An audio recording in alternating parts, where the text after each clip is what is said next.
നമ്മൾ ഡിസ്കസ് ചെയ്യുന്ന topic electric charges and fields.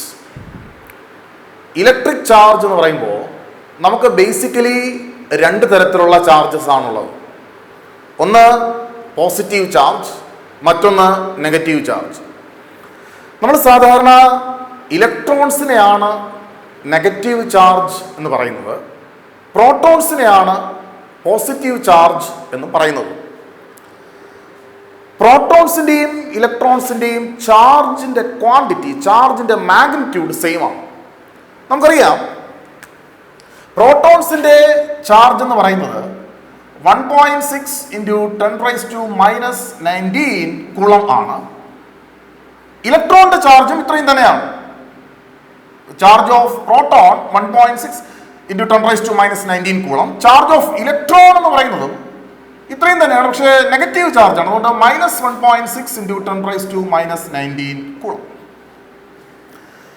എന്നാൽ പ്രോട്ടോണിനും ഇലക്ട്രോണിനും ചാർജ് ഉണ്ട് എങ്കിൽ പോലും നമ്മുടെ മാറ്റർ, സാധാരണ കാണുന്ന മാറ്റർ ഇലക്ട്രിക്കലി ന്യൂട്രലാണ്.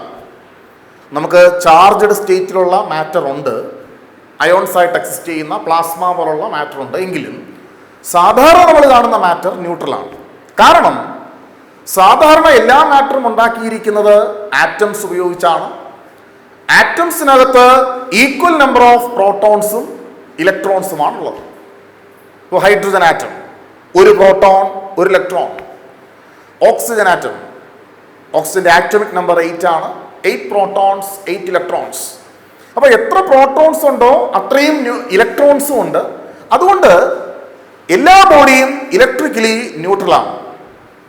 എന്നാൽ എങ്ങനെ മാറ്ററിന് ചാർജ് കിട്ടുന്നു, അല്ലെങ്കിൽ എങ്ങനെ മാറ്ററിനെ നമുക്ക് ചാർജ് ചെയ്യാം?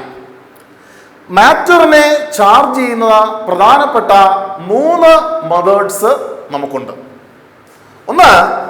ഒന്നാമത്തെ മെത്തേഡ് കണ്ടക്ഷൻ, രണ്ടാമത്തെ മെത്തേഡ് ഇൻഡക്ഷൻ, മൂന്നാമത്തെ മെത്തേഡ് ഫ്രിക്ഷൻ. ഇങ്ങനെ 3 മെത്തേഡ്സ് ഉണ്ട്. നമുക്ക് ആദ്യം കണ്ടക്ഷനെ കുറിച്ച് സംസാരിക്കാം. കണ്ടക്ഷൻ, ഞാൻ 2 മെറ്റീരിയൽസ് എടുക്കുന്നു, 2 കണ്ടക്ടേഴ്സ് എടുക്കുന്നു. ഇത് കണ്ടക്ടർ എ.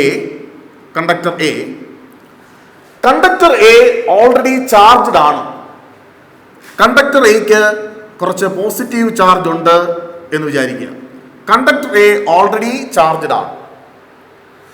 ഞാൻ ഈ പോസിറ്റീവ് ചാർജാണ് കണ്ടക്ടർ എക്ക് ഉള്ളത്. ഞാൻ ഈ കണ്ടക്ടറുമായി മറ്റൊരു കണ്ടക്ടർ ബി കോണ്ടാക്റ്റിൽ വെക്കുന്നു. ഒരു മെറ്റീരിയലിന് പോസിറ്റീവ് ചാർജ് ഉണ്ട് എന്ന് പറഞ്ഞാൽ അതിൻ്റെ അർത്ഥം അതിന് ഇലക്ട്രോൺസിന്റെ ഡെഫിഷ്യൻസി ഉണ്ട് എന്നാണ്. ആ മെറ്റീരിയൽ ഇലക്ട്രോൺസിന്റെ കുറവുണ്ട് എന്നാണ്. കാരണം നമുക്കറിയാം ഇലക്ട്രോൺസിനെ മാത്രമേ നമുക്ക് ട്രാൻസ്ഫർ ചെയ്യാൻ പറ്റൂ. ഒരു ബോഡിയിൽ നിന്ന് മറ്റൊരു ബോഡിയിലേക്ക് ഇലക്ട്രോൺസിനെ മാത്രമേ ട്രാൻസ്ഫർ ചെയ്യാൻ പറ്റൂ. നെഗറ്റീവ് ചാർജിനെ മാത്രമേ ട്രാൻസ്ഫർ ചെയ്യാൻ പറ്റൂ. പോസിറ്റീവ് ചാർജിനെ ട്രാൻസ്ഫർ ചെയ്യുക സാധ്യമല്ല. കാരണം പോസിറ്റീവ് ചാർജ് എന്ന് പറയുന്നത് പ്രോട്ടോൺസ് ആണ്. ആ പ്രോട്ടോൺസ് ന്യൂക്ലിയസിനകത്താണ് ഇരിക്കുന്നത്. ആ ട്രാൻസ്ഫർ നമുക്ക് സാധിക്കില്ല. അപ്പോൾ ഒരു ബോഡിയിൽ നിന്ന് മറ്റൊരു ബോഡിയിലേക്ക് ഇലക്ട്രോൺസിനെ ട്രാൻസ്ഫർ ചെയ്യാം.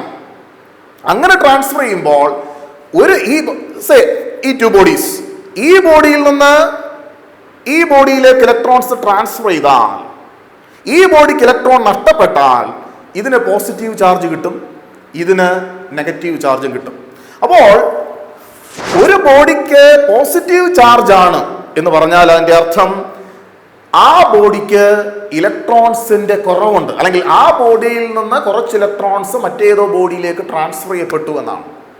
സിമിലർലി ഒരു ബോഡിക്ക് നെഗറ്റീവ് ചാർജ് ആണ് എന്ന് പറഞ്ഞാൽ ആ ബോഡിക്ക് എക്സസ് ഇലക്ട്രോൺസ് ഉണ്ട് എന്നാണ് അതിൻ്റെ അർത്ഥം. ഓക്കെ, അപ്പോൾ ഞാനിവിടെ എടുത്ത ആദ്യത്തെ കണ്ടക്ടർ എക്ക് പോസിറ്റീവ് ചാർജ് ഉണ്ട് എന്ന് പറഞ്ഞാൽ ആ ബോഡിയിൽ നിന്ന് കുറച്ച് ഇലക്ട്രോൺസ് നേരത്തെ നഷ്ടപ്പെട്ടു പോയി. ഞാനിപ്പോൾ ആ ബോഡിയുമായിട്ടാണ് മറ്റൊരു ബോഡി ബി കോണ്ടാക്റ്റിൽ വെക്കുന്നത്. അപ്പോൾ എന്ത് സംഭവിക്കും? ഈ ബിയിൽ നിന്ന് കുറച്ച് ഇലക്ട്രോൺസ് എയിലേക്ക് ട്രാൻസ്ഫർ ചെയ്യപ്പെടും. അങ്ങനെ ട്രാൻസ്ഫർ ചെയ്യുന്നതിന്റെ ഫലമായി എക്കുള്ള കുറച്ച് പോസിറ്റീവ് ചാർജ് ബിക്കും കിട്ടും. കോണ്ടാക്റ്റിൽ വെക്കുമ്പോൾ എക്കുള്ള കുറച്ച് പോസിറ്റീവ് ചാർജ് ബിക്കും കിട്ടും. ഇങ്ങനെ രണ്ട് മെറ്റീരിയൽസ്, രണ്ട് കണ്ടക്ടേഴ്സ് കോണ്ടാക്റ്റിൽ വെക്കുമ്പോൾ ചാർജ് ഷെയർ ചെയ്യുന്ന പരിപാടി, ഇതിനെയാണ് ചാർജിങ് ബൈ കണ്ടക്ഷൻ അല്ലെങ്കിൽ ചാർജിങ് ബൈ ഇലക്ട്രോസ്റ്റാറ്റിക് കണ്ടക്ഷൻ എന്ന് നമ്മൾ പറയുന്നത്. Charging by electrostatic conduction. ഇവിടെ എയിൽ നിന്ന് ബിയിലേക്ക് എത്ര ചാർജ് ട്രാൻസ്ഫർ ചെയ്യും? ഒരു ബോഡിയിൽ നിന്ന് മറ്റൊരു ബോഡിയിലേക്ക് ചാർജ് ട്രാൻസ്ഫർ ചെയ്യുമ്പോൾ രണ്ട് ബോഡീസിന്റെയും പൊട്ടൻഷ്യൽ ഈക്വൽ ആകുന്നത് വരെ ട്രാൻസ്ഫർ നടക്കും. Charge flows from a body at a higher potential to a body at a lower potential till the potential of two bodies become equal. അപ്പോൾ അതിന്റെ അടിസ്ഥാനത്തിലാണ് ചാർജിന്റെ ഷെയറിംഗ് നടക്കുന്നത്. അപ്പോൾ ഈ മെത്തേഡ് ഓഫ് ചാർജിങ്ങിനെ രണ്ട് ബോഡീസ് ചേർത്ത് വെക്കുമ്പോൾ ചാർജ്ഡ് ബോഡിയിൽ നിന്ന് അൺചാർജ്ഡ് ബോഡിയിലേക്ക് ചാർജ് ഫ്ലോ ചെയ്യുന്നു. ഈ മെത്തേഡിൽ ചാർജിങ് നടക്കുന്നതിനെ നമ്മൾ ചാർജിങ് ബൈ കണ്ടക്ഷൻ എന്ന് പറയും. ഞാനിവിടെ പോസിറ്റീവ് ചാർജാണ് കാണിച്ചിരിക്കുന്നത്. നമുക്ക് നെഗറ്റീവ് ചാർജ് വെച്ചും ഇതേ രീതിയിൽ കണ്ടക്ഷൻ നടത്താൻ സാധിക്കും. രണ്ടാമത്തെ മെത്തേഡ് ചാർജിങ് ബൈ ഇൻഡക്ഷൻ. ഇവിടെ ഫിസിക്കൽ കോണ്ടാക്ട് ഇല്ല. ഞാൻ നേരത്തെ പറഞ്ഞതുപോലെ ഒരു ബോഡിക്ക് ഞാനിപ്പോൾ നെഗറ്റീവ് ചാർജ് എടുക്കാം. ഒരു ബോഡിക്ക് നെഗറ്റീവ് ചാർജ് പോസിറ്റീവ് ആണെങ്കിലും എടുക്കാം. ഞാൻ നേരത്തെ പോസിറ്റീവ് പറഞ്ഞതുകൊണ്ട് ഇപ്പോൾ നെഗറ്റീവ് എടുത്തന്നേ ഉള്ളൂ. ഞാൻ ഈ ബോഡിയുടെ അടുത്ത് ഒരു അൺചാർജ്ഡ് ബോഡി കൊണ്ടുവെക്കുന്നു. ഈ ബോഡിക്ക് നിലവിൽ ചാർജ് ഒന്നുമില്ല. എന്നാൽ ഇവിടെ ഇതിനടുത്ത് നെഗറ്റീവ് ചാർജ് ഉള്ളത് കാരണം ഈ ബോഡിക്കകത്തുള്ള നെഗറ്റീവ് ചാർജസിന് എന്ന് പറഞ്ഞാൽ ഇലക്ട്രോൺസിന് ഒരു റിപ്പൾഷൻ ഉണ്ടാകും. ഇത് ഇലക്ട്രോൺസ് എല്ലാം കൂടെ ഫാർദർ എൻഡിലേക്ക് മൂവ് ചെയ്യും. അത് കാരണം നിയർ എൻഡിന് ഒരു നെറ്റ് പോസിറ്റീവ് ചാർജ് കിട്ടും. ഇനി നമ്മൾ ഇതിന്റെ ഫാർദർ എൻഡ് ഒന്ന് എർത്ത് ചെയ്യുന്നു എന്ന് വിചാരിക്കുക. എർത്തിലേക്ക് കണക്ഷൻ കൊടുക്കുന്നു. ഈ ഫാർദർ എൻഡിലുള്ള എക്സസ് ചാർജ് ഗ്രൗണ്ടിലേക്ക് ഫ്ലോ ചെയ്യും. Now the material is left with a net positive charge. ഇതിനെയാണ് ചാർജിങ് ബൈ ഇൻഡക്ഷൻ എന്ന് പറയുന്നത്. എന്നോട് പറയുന്നു, നമുക്ക് ഓൾറെഡി ഒരു ചാർജ്ഡ് ബോഡി ഉണ്ട്, ഒരു നെഗറ്റീവ്ലി ചാർജ്ഡ് ബോഡി. ഈ നെഗറ്റീവ്ലി ചാർജ്ഡ് ബോഡിക്ക് അടുത്ത് ഞാനൊരു അൺചാർജ്ഡ് ബോഡി കൊണ്ടുവെക്കുന്നു. അൺചാർജ്ഡ് ബോഡി കൊണ്ടുവെക്കുമ്പോൾ റിപ്പൾഷൻ കാരണം ഫാർദർ എൻഡിലേക്ക് ഇലക്ട്രോൺസ് മൂവ് ചെയ്യും. അത് കാരണം നിയർ എൻഡിൽ പോസിറ്റീവ് ചാർജ് അക്യൂമുലേറ്റ് ചെയ്യും. ഫാർദർ എൻഡിനെ ഞാൻ ഗ്രൗണ്ട് ചെയ്താൽ, ഗ്രൗണ്ടിലേക്ക് ഒരു കണക്ഷൻ കൊടുത്താൽ ഈ നെഗറ്റീവ് ചാർജസ് എല്ലാം ഗ്രൗണ്ടിലേക്ക് ഫ്ലോ ചെയ്യും. Now the conductor is, now the material is left with net positive charge. ഇതിനെയാണ് ചാർജിങ് ബൈ ഇൻഡക്ഷൻ എന്ന് പറയുന്നത്. ഇതാണ് രണ്ടാമത്തെ മെത്തേഡ്. മൂന്നാമത്തെ method charging by friction.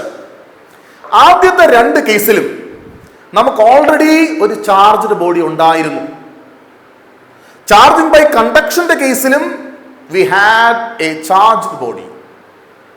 Charging by ഇൻഡക്ഷന്റെ കേസിലും നമുക്കൊരു ചാർജ്ഡ് ബോഡി ഉണ്ടായിരുന്നു. സപ്പോസ് നമ്മുടെ കയ്യിൽ രണ്ട് ബോഡീസ് ഉണ്ട്, രണ്ട് ഡിഫറെന്റ് ബോഡീസ്, രണ്ട് ഡിഫറെന്റ് മെറ്റീരിയൽസ് ഉണ്ട്. ഈ മെറ്റീരിയൽസ് രണ്ടും അൺചാർജ്ഡ് ആണ് എന്ന് വിചാരിക്കുക. Two different materials are uncharged. നമ്മൾ ഈ മെറ്റീരിയലിനെ ഒന്ന് റബ്ബ് ചെയ്യുന്നു. റബ്ബ് ചെയ്യുമ്പോൾ ഫ്രിക്ഷൻ കാരണം ഹീറ്റ് ഡെവലപ്പ് ചെയ്യും. കോവാലന്റ് ബോണ്ട്സ് ബ്രേക്ക് ചെയ്യും, കുറച്ച് ഇലക്ട്രോൺസ് ഫ്രീ ആകും. അങ്ങനെ ഫ്രീ ആകുന്ന ഇലക്ട്രോൺസ് ഒരു മെറ്റീരിയലിൽ നിന്ന് മറ്റൊരു മെറ്റീരിയലിലേക്ക് ട്രാൻസ്ഫർ ചെയ്യപ്പെടും. ഇലക്ട്രോ നെഗറ്റിവിറ്റി കുറഞ്ഞ മെറ്റീരിയലിൽ നിന്ന് ഇലക്ട്രോ നെഗറ്റിവിറ്റി കൂടിയ മെറ്റീരിയലിലേക്ക് ട്രാൻസ്ഫർ ചെയ്യപ്പെടും. ഇലക്ട്രോ നെഗറ്റിവിറ്റി കുറഞ്ഞ മെറ്റീരിയലിൽ നിന്ന് ഇലക്ട്രോ നെഗറ്റിവിറ്റി കൂടിയ മെറ്റീരിയലിലേക്ക് ട്രാൻസ്ഫർ ചെയ്യപ്പെടുമ്പോൾ ഈ മെറ്റീരിയലിന് ഇലക്ട്രോൺസ് നഷ്ടപ്പെടുകയാണ്. അതുകൊണ്ട് ഈ material is left with a net positive charge. ഈ മെറ്റീരിയലിന് ഇലക്ട്രോൺസ് കിട്ടുകയാണ്, അധികമായ ഇലക്ട്രോൺസ് കിട്ടുകയാണ്. അതുകൊണ്ട് ഈ material is left with a net negative charge. അപ്പോൾ ഇതാണ് ചാർജ് ബൈ ഫ്രിക്ഷൻ. എന്നോട് പറയുന്നു, നമുക്ക് രണ്ട് മെറ്റീരിയൽസ് ഉണ്ട്. These two materials are uncharged. നമ്മളവരെ റബ്ബ് ചെയ്യുന്നു. റബ്ബ് ചെയ്യുമ്പോൾ ഒരു മെറ്റീരിയലിൽ നിന്ന് മറ്റൊരു മെറ്റീരിയലിലേക്ക് depending upon the electronegativity charge transfer ചെയ്യും. Charge will be transferred from a material of low electronegativity to a material of high electronegativity. അത് കാരണം ഈ മെറ്റീരിയലിന് നെറ്റ് പോസിറ്റീവ് ചാർജ് ഉണ്ടായിരിക്കും, ഈ മെറ്റീരിയലിന് നെറ്റ് നെഗറ്റീവ് ചാർജ് ഉണ്ടായിരിക്കും. അപ്പോൾ ഇതാണ് മൂന്ന് methods of charging a material: charging by induction, charging by conduction and charging by friction. ഇനി ഇങ്ങനെ ഒരു മെറ്റീരിയലിനെ ചാർജ് ചെയ്ത് കഴിഞ്ഞാൽ ചാർജസ് തമ്മിൽ ഫോഴ്സ് ഉണ്ട്. നമുക്കറിയാം, ലൈക്ക് ചാർജസ് റിപ്പൽ ചെയ്യും, അൺലൈക്ക് ചാർജസ് അട്രാക്ട് ചെയ്യും. There is repulsion between positive charges, repulsion between negative charges, and there is attraction between a positive and a negative charge. Positive ചാർജും negative ചാർജും തമ്മിൽ attraction ആണ് ഉള്ളത്. രണ്ട് പോയിന്റ് ചാർജസ്, പോസിറ്റീവ് ആകാം negative ആകാം, രണ്ട് പോയിന്റ് ചാർജസ് തമ്മിലുള്ള ഈ force can be attractive as well as repulsive.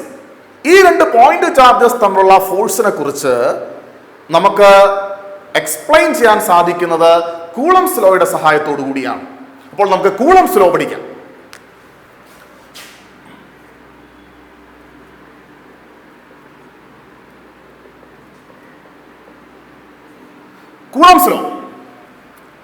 Coulombs law പറയുന്നത് രണ്ട് point charges, let this B Q1, let this B another charge Q2. ഈ രണ്ട് പോയിന്റ് ചാർജസ് തമ്മിലുള്ള ഡിസ്റ്റൻസ് സ്മോളർ ആണ്. ഈ രണ്ട് പോയിന്റ് ചാർജസ് തമ്മിലുള്ള ഫോഴ്സിനെ കുറിച്ചാണ് കൂളംസ് ലോ പറയുന്നത്. This force can be attractive as well as repulsive depending upon the nature of the charge. രണ്ട് ചാർജും ഒരേ നേച്ചറിലുള്ളതാണെങ്കിൽ റിപ്പൽഷൻ ഉണ്ടാവും, ഡിഫറെന്റ് നേച്ചർ ആണെങ്കിൽ അട്രാക്ഷൻ ഉണ്ടാവും. കൂളംസ് ലോ പറയുന്നത് ഇവർ തമ്മിലുണ്ടാകുന്ന force is proportional to the product of the charges. F proportional to Q1 Q2. Let that be relation number 1, which means if the magnitude of the charge is more, then the force between charges will also be more. രണ്ടാമതായിട്ട് ആ force repulsion ആകാം attraction ആകാം, force distance കൂടുന്നതിനനുസരിച്ച് കുറയും. Actually the force is proportional to 1/r².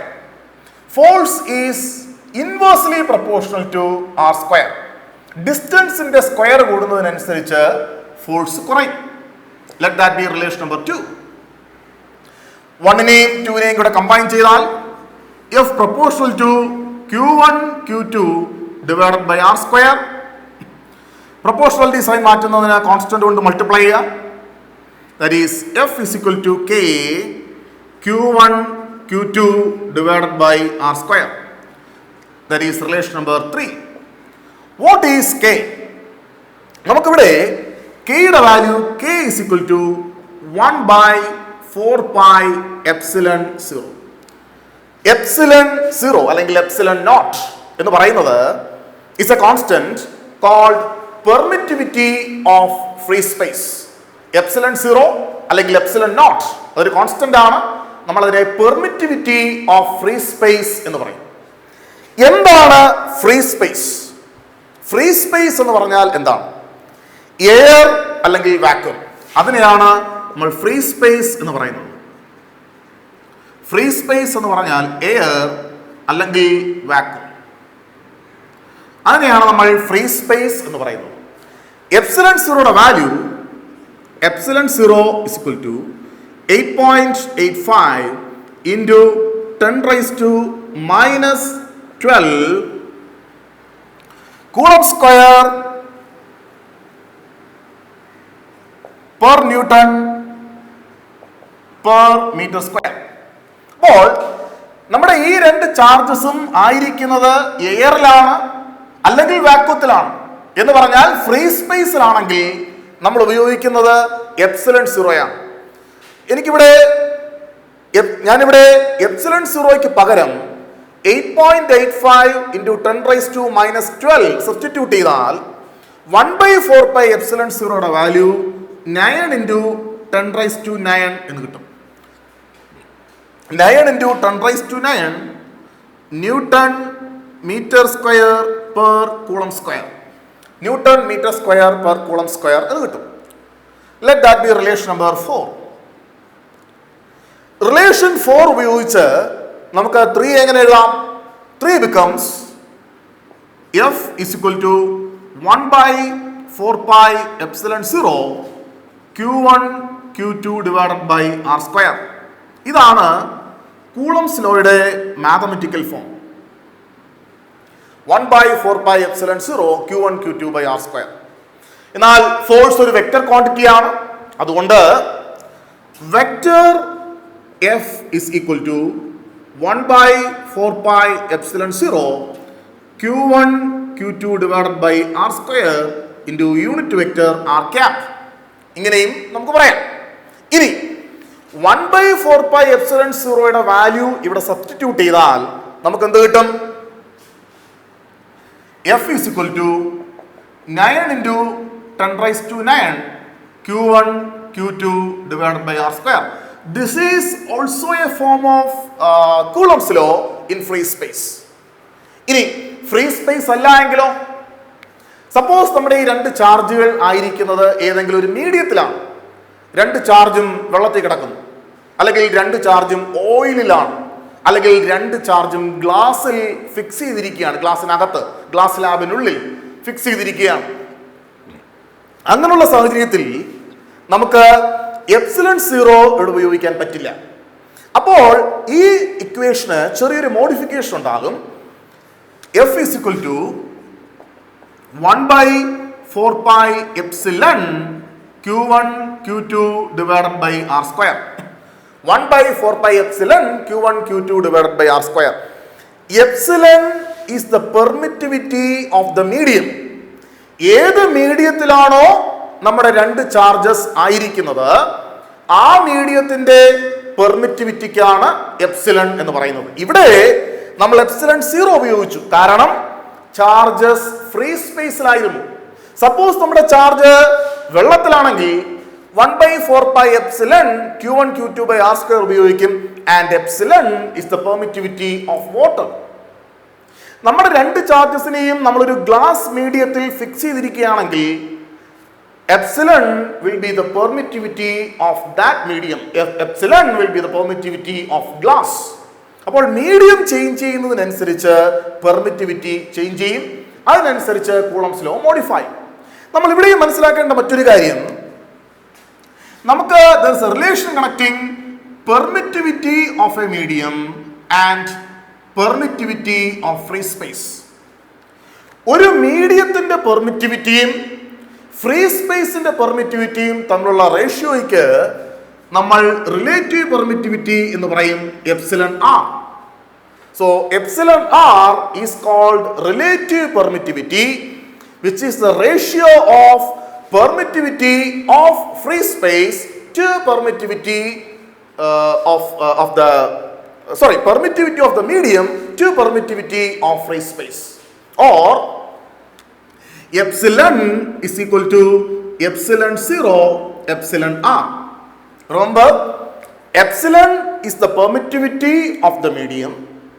Epsilon r is called relative permittivity of that medium. Epsilon 0 is permittivity of free space. Therefore, instead of epsilon here, I can write epsilon 0 epsilon r. അപ്പോൾ കൂളംബ്സ് ലോയുടെ ഈ form വീണ്ടും modified ആകും. F is equal to 1 by 4 pi epsilon 0 epsilon r q1 q2 divided by r square. എന്നാൽ 1 by 4 pi epsilon നോട്ടിന്റെ value നമുക്കറിയാം. What is that? 1 by 4 pi epsilon നോട്ടിന്റെ value 9 into 10 raised to 9 ആണ്. അതുകൊണ്ട് this can also be written as F is equal to 9 into 10 raised to 9 by epsilon r q1 q2 divided by r square. Okay? അപ്പോ കൂളംബ്സ് law രണ്ട് charges തമ്മിലുള്ള ഫോഴ്സിനെ explain ചെയ്യുന്നു. Force can be repulsive or attractive. So according to Coulomb's law, the force of attraction or repulsion between two charges is directly proportional to the product of the charges and is inversely proportional to the square of the distance between them. Combine ചെയ്യുമ്പോൾ F is equal to K Q1 Q2 by R square, where K is equal to 1 by 4 pi epsilon 0, where epsilon 0 is called permittivity of free space and its value is 8.85 into 10 raised to minus 12 coulomb square per Newton per meter square. Therefore, F is equal to 1 by 4 pi epsilon 0 Q1 Q2 by R square. Medium ആണെങ്കിൽ epsilon 0 free സ്പേസിന്റെ permittivity ആണ്. Free space എന്ന് പറഞ്ഞാൽ air അല്ലെങ്കിൽ vacuum. എന്നാൽ മറ്റേതെങ്കിലും medium ആണെങ്കിൽ നമ്മൾ ഉപയോഗിക്കുന്നത് 1 by 4 pi എപ്സിലൺ. എപ്സിലൺ എന്ന് പറയുന്നത് ആ മീഡിയത്തിന്റെ പെർമിറ്റിവിറ്റി ആണ്. അപ്പോൾ നമ്മൾ ഇതുവരെ ഉപയോഗിച്ചിരുന്നത്, ഈ സ്റ്റെപ്പ് വരെ ഉപയോഗിച്ചിരുന്നത് ഫ്രീ സ്പേസിന്റെ കാര്യമാണ്. എന്നാൽ ഇവിടെ നിന്ന് അങ്ങോട്ട് മീഡിയത്തിന്റെ കാര്യമാണ് നമ്മൾ ഉപയോഗിക്കുന്നത്. മീഡിയത്തിന്റെ കാര്യമാണ് ഇവിടെ ഞാൻ താഴോട്ട് പറഞ്ഞിരിക്കുന്നത്. ഇനി epsilon R is called relative permittivity. Epsilon ആറിനെ നമ്മൾ പറയുന്നത് റിലേറ്റീവ് പെർമിറ്റിവിറ്റി എന്നാണ്. റിലേറ്റീവ് പെർമിറ്റിവിറ്റി എന്നാണ്. ഓക്കെ. അപ്പോൾ കൂളംബ്സ് ലോയുമായി ബന്ധപ്പെട്ട് നമുക്ക് ഇത്രയും കാര്യങ്ങളാണ് പൊതുവിൽ സംസാരിക്കാനുള്ളത്. ഇനി നമുക്ക് we have to know the relation or the difference between the Coulomb's force and Newton's force of gravitation. A small comparison between Coulomb's force and Newton's force. In Newton's force of gravitation, there is only attraction. In gravitation,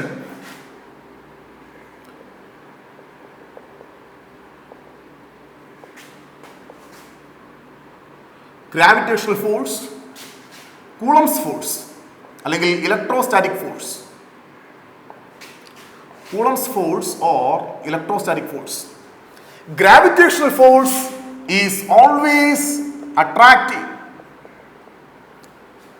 but in electrostatic force there can be attraction as well as repulsion. Force can be attractive or repulsive. Force can be attractive or repulsive. Both are inverse square forces. Inverse square or inverse square law forces. ഇതും അങ്ങനെയാണ്, electrostatic ഫോഴ്സും അങ്ങനെ തന്നെയാണ്. Inverse square law forces എന്ന് പറഞ്ഞാൽ it is inversely proportional to square of the distance. ഇവിടെയും അങ്ങനെ തന്നെയാണ്. It is inversely proportional to the square of the distance. Square law forces. മൂന്നാമത്തത് gravitational force is the weakest force in nature.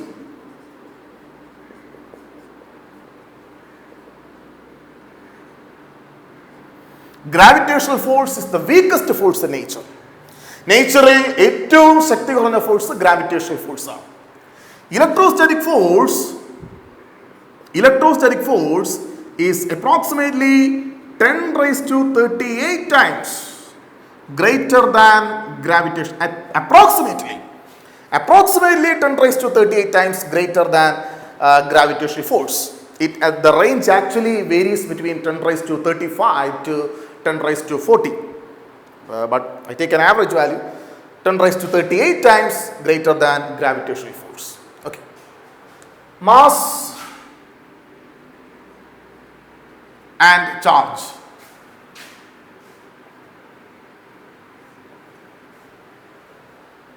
Mass is always positive.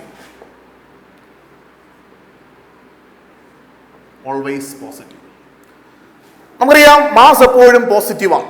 എന്നാൽ charge can be positive or negative.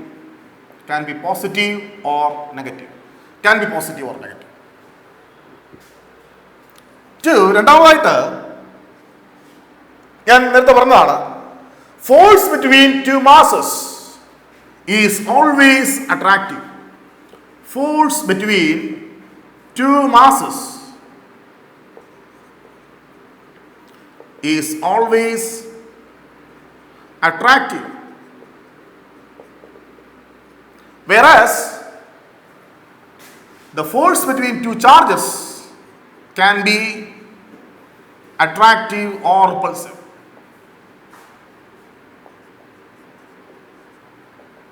Attractive or repulsive. 3, mass is not quantized, whereas charge is quantized.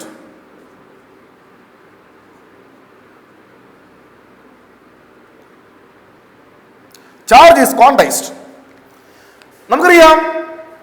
നമുക്കറിയാവുന്ന basic unit of charge എന്ന് പറയുന്നത് ഇലക്ട്രോണിന്റെ ചാർജാണ്, അല്ലെങ്കിൽ പ്രോട്ടോണിന്റെ ചാർജാണ്. പക്ഷെ നമ്മൾ സാധാരണ പറയുന്നത് ഇലക്ട്രോൺ വെച്ചിട്ടാണ്. ഈ ഇലക്ട്രോണിന്റെ ചാർജ് ക്വാണ്ടൈസ്ഡ് ആണ്. നമുക്കറിയാവുന്ന ബേസിക് ഇലക്ട്രോണിന്റെ charge 1.6 × 10⁻⁻19 കൂളമാണ്.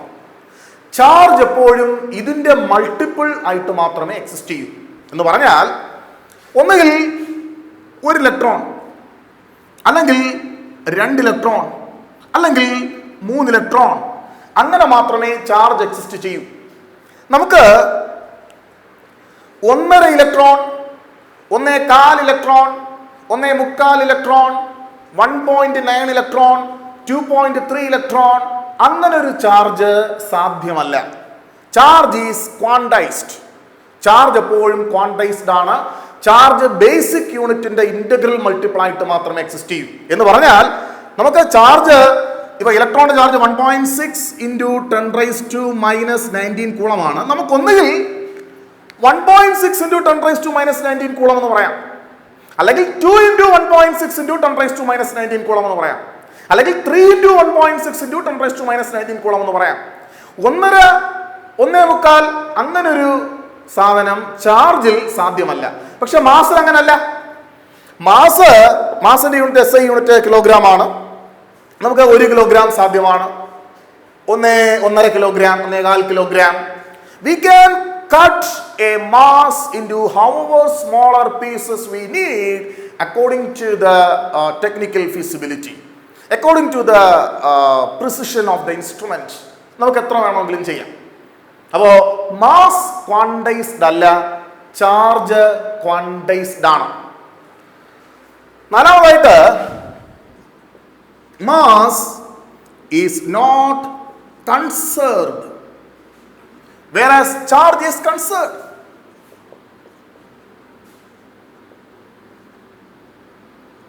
Charge is conserved.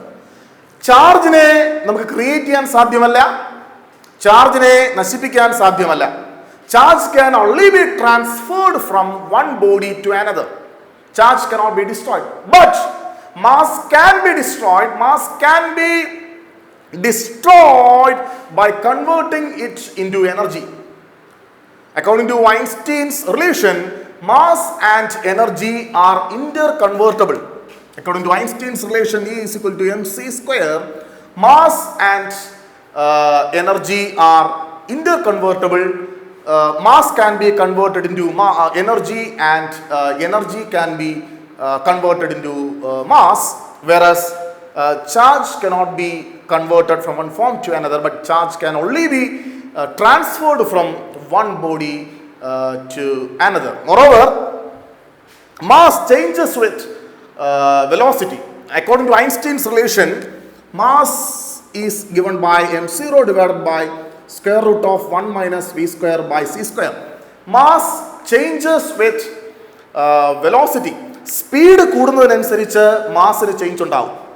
Speed കൂടുന്നതിനനുസരിച്ച് മാസ് കൂടും. പക്ഷേ ചാർജിന്റെ കേസിൽ അങ്ങനല്ല. It is independent of the velocity. അത് വെലോസിറ്റിയെ ഡിപ്പെൻഡ് ചെയ്യുന്നില്ല, സ്പീഡിനെ ഡിപ്പെൻഡ് ചെയ്യുന്നില്ല. ഇപ്പോൾ ഇത് 4 പ്രധാനപ്പെട്ട ഡിഫറൻസസ്. ഒന്ന്, മാസ് എപ്പോഴും പോസിറ്റീവാണ്. ചാർജ് പോസിറ്റീവോ നെഗറ്റീവോ ആകാം. ഫോഴ്സ് ബിറ്റ്വീൻ ടു മാസസ് എപ്പോഴും അട്രാക്റ്റീവ് ആണ്. എന്നാൽ ചാർജുകൾ തമ്മിലുള്ള ഫോഴ്സ് അട്രാക്ഷൻ ആകാം, റിപ്പൽഷൻ ആകാം. മാസ് ക്വാണ്ടൈസ്ഡ് അല്ല, എന്നാൽ ചാർജ് ക്വാണ്ടൈസ്ഡ് ആണ്. ചാർജ് ഇലക്ട്രോണിന്റെ ബേസിക് ചാർജ്, ഇലക്ട്രോണിന്റെ ചാർജ് ആണ്. അതിന്റെ ഇന്റഗ്രൽ മൾട്ടിപ്പിൾ ആയിട്ട് മാത്രമേ എക്സിസ്റ്റ് ചെയ്യൂ. 1 electron, 2 electron, 3 electron and so on. Mass is not conserved because mass and energy are interconvertible, whereas charge is conserved.